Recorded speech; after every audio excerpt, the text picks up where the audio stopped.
Lisir wangi sliramu tumaking sirno ojo tangi kanmu guling awas jok ngetoro aku lagi bang wingo Jin setan kang tak utusi Dadyo sembarang Wojo layu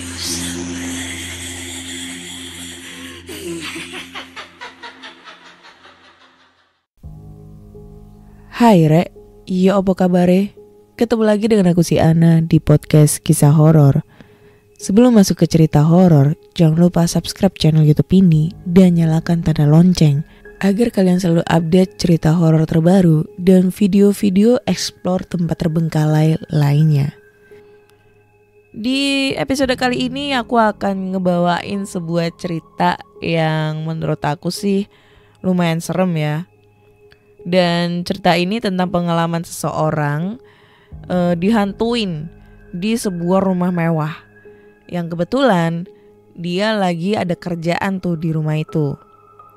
Nah, rumah ini emang sedang dalam tahap renovasi atau tahap pembangunan. Jadi banyak banget hal-hal ganjal atau mungkin hal-hal yang misteri nih yang buat dia itu nggak betah di situ. Nah, kalian penasaran? Langsung aja nih kita bacain ceritanya. Jadi, waktu itu aku kerja di Pantai Indah Kapuk, Jakarta Utara, membangun sebuah rumah mewah senilai 10 M. Itu sekitar tahun 2008. Saat aku ke sana, rumah posisi sudah setengah jadi. Dan aku hanya ditugaskan sebagai tukang bersih-bersih. Ya, semacam nyapu atau scrub semen-semen kecil yang nempel di granit dan marmer. Karena rumahnya gede banget, mungkin baru sebulan lah bisa bersih semua.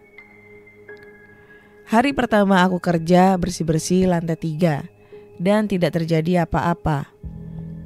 Dan setelah makan siang, aku nyapuin tuh ruangan besar yang nantinya akan jadi kamar. Di situ ada sebuah bathtub dan toilet. Aku nyekrapi semen yang nempel di lantai itu. Nah, di dekat situ ada juga satu bilik yang terbuat dari kaca atau fiber, aku kurang tahu. Tapi itu sedikit transparan. Bentuknya kotak gitu. Buat orang mandi lah intinya. Kayak di hotel-hotel. Waktu aku sibuk bersih-bersih, tiba-tiba itu shower hidup. Dan aku lihat emang ada orang lagi mandi. Soalnya kan transparan tuh. Jadi kelihatan banget ada bayangan orang yang lagi mandi di situ. Aku gak mikir dia datang dari mana. Aku hanya mikir, oh itu palingan si bos datang ke rumah terus numpang mandi di situ. Karena aku malu, ya udah aku keluar aja. Takut ada pemikiran aneh-aneh. Dan aku tuh orangnya pendiam, gak nanya-nanya ke teman kerja lainnya tentang itu. Apalagi ini hari pertama, dan gak kenal juga kan sama mereka. Cuma sekali nih, pernah nanya ke mandor. Dan dia cuma jawab, wis, ojo didelok, ojo dipikirke, carke wae. Yang artinya, udah, gak usah dilihat, gak usah dipikirin, biarin aja. Hari kedua itu terjadi lagi. Dan aku tetap mikirnya itu si bos. Dan aku gak pernah berpikir sama sekali untuk mengintipnya. Cuek aja dah. Nah, pas hari Jumat nih, berarti hari keempat aku kan lihat itu ada yang mandi lagi. Terus aku turun ke bawah. Nah, pas aku turun, nyampe di pertengahan tangga, aku ngeliat si bos itu ternyata ada di bawah, baru dateng. Aku memaku sejenak, agak ngeblank gitulah. Akhirnya aku cek ke atas lagi dan gak ada siapa-siapa. Masih penasaran akunya, makanya aku jadi berharap-harap cemas. Besok Sabtu ketemu lagi apa enggak? Masih hari Jumat. Aku makan malam di warteg sebelah rumah itu. Jadi kenapa ada warteg di dalam perumahan mewah? Mungkin mereka sudah izin karena di perumahan masih dalam pembangunan. Buat makan kuli-kuli lah. Jadi proyeknya kan gak cuma rumah itu doang. Banyak yang masih dalam bentuk pondasi. Nah, pas makan itu, bapak warteg nanya ke aku, "Mas, kamu ini yang kerjanya bersih-bersih di atas itu kan?" Tanyanya. "Iya pak," jawabku masih makan. Dia diam gak ngelanjutin omongannya. Kayak mau ngomong tapi ragu gitu loh. Makanya aku tanya aja, "Emang kenapa pak?" Bapak itu tersenyum sebelum ngomong. "Gak apa-apa mas, masnya ini termasuk orang yang betah. Biasanya yang bagian bersih-bersih itu cuma kerja baru 2 hari terus pindah," kata dia. "Lah, emang kenapa pak? Orang kerjanya juga enteng kok," jawabku santai aja. Hal kayak gitu, kerja 2 hari atau 1 minggu terus keluar pindah kerja gitu hal yang biasa menurutku. Karena kerja kuli itu gak terikat kontrak apapun. Gak betah ya keluar. Aku kerja di sini juga karena nganggur, belum dapat proyek dari PT tempatku kerja. Kalau udah dapat proyek, ya yang sini aku tinggal. Bapak warteg itu mau ngomong sesuatu, cuma sama istrinya dipanggil. Aku gak tahu istrinya bisikin apa.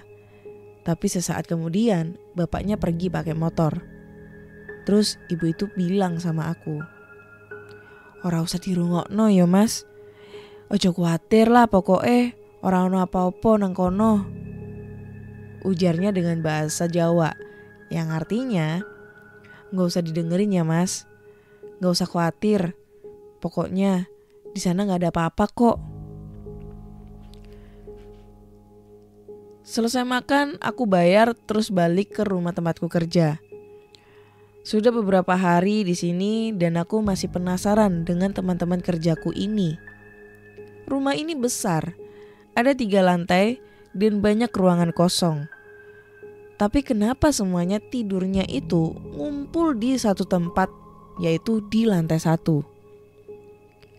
Ada lebih dari 20 orang itu tidur sekamar. Aku aja kalau tidur sering ketumpangan kaki orang saking sesaknya. Aku heran aja, apakah ada sesuatu? Esoknya aku kerja seperti biasa. Kalau pagi sampai duhur itu gak ada yang aneh. Nah, selesai makan siang sekitar jam 2-an, ada yang mandi lagi tuh. Sampai aku tahu jadwalnya. Kali ini aku ingin ngintip untuk mastiin. Dosa apa enggak aku gak peduli, gitu pikirku. Soalnya penasaran, itu terlihat jelas seperti manusia. Dan terlihat seperti wanita berambut panjang yang mandi. Cuma mandinya itu gak telanjang. Dia masih pakai baju kayak daster. Tapi kurang paham sih. Pelan-pelan aku datangi pintu kecil tempat mandi itu. Jantungku udah gak karuan. Takut kalau ternyata itu orang atau istri mandor atau siapa gitu. Tapi juga takut kalau itu bukan orang. Lalu kubuka pintu pelan-pelan dan aku lihat emang itu seorang wanita. Dia membelakangiku. Herannya, tadi waktu aku kerja itu shower hidup dan kaca atau fibernya itu terlihat basah kena percikan air. Tapi waktu aku buka itu pintu, gak ada bekas mandi sama sekali. Kering, tidak ada yang basah. Hanya terlihat wanita membelakangiku, itu saja. Lagi mikir mau aku sapa dia apa enggak. Tiba-tiba Kepala wanita itu muter ke belakang. Aku sangat kaget. Itu wajah masih terlihat manusia, tapi rahangnya itu sudah lepas ngegelantung gitu. Sontak aku balik badan, langsung lari ke bawah, tapi gak teriak-teriak. Nah, setelah kejadian itu, waktu makan malam di warteg, aku nanyain tentang perempuan itu ke bapak warteg dan teman-teman kerja yang lagi makan. Mereka pada ketawa. Ternyata makhluk wanita itu memang sudah lama di situ. Udah beberapa orang yang kerja di situ ditemuin. Dan orang-orang yang bersih-bersih kenapa bertahan 2 hari?